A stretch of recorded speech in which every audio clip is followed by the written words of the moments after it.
Good morning, students.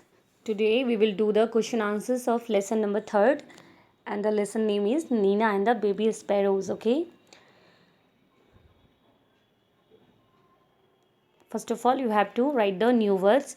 The first word is market. Market मतलब होता है बाजार. The second word is bother. Bother मतलब होता है कोई किसी तरह की परेशानी. प्रॉब्लम मतलब होता है मुसीबत. देन ड्रेस मतलब होता है पोशाक या कपड़े जो हम पहनते हैं. अपसेट मतलब होता है परेशान. रिमूव मतलब होता है हटाना. वेडिंग मतलब होता है शादी. लवली मतलब होता है सुंदर. एंड प्लम्प मतलब होता है मोटा. ओके. उसके बाद हमारा आता है reading is fun. And the first question is why was there great joy in Nina's house.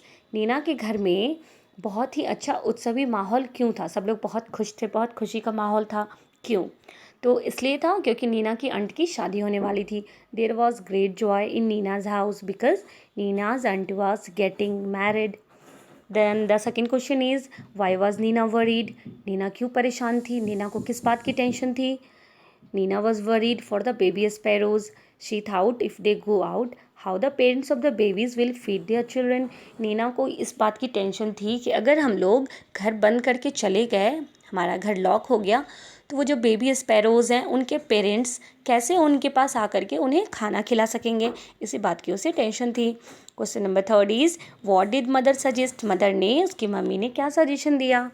The mother said that they will let the window open for the papa and the mama sparrows and lock rest of the house. उसकी mummy ने suggestion दिया कि हम लोग वो खिड़की खुली छोड़ देंगे, ठीक है, और बाकी जितने भी कमरे हैं सबको हम लोग लॉक कर देंगे ताकि मदर स्पैरोज और पापा स्पैरोज वहाँ पे आ सकें.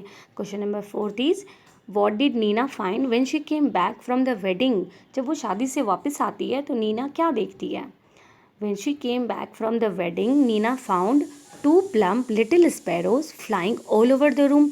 नीना ने देखा कि उसके कमरे में 2 मोटे मोटे से स्पैरोज थे जो काफ़ी प्यारे लग रहे थे, सुंदर लग रहे थे और पूरे वो कमरे में उड़ रहे थे, फ्लाई कर रहे थे. They were flying all over the room.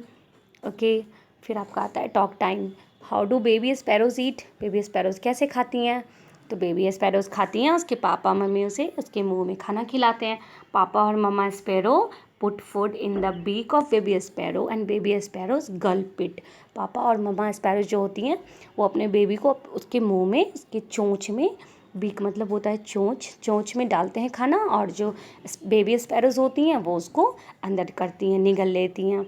Second है what new things would you like to wear for a wedding. You can say I would like to where.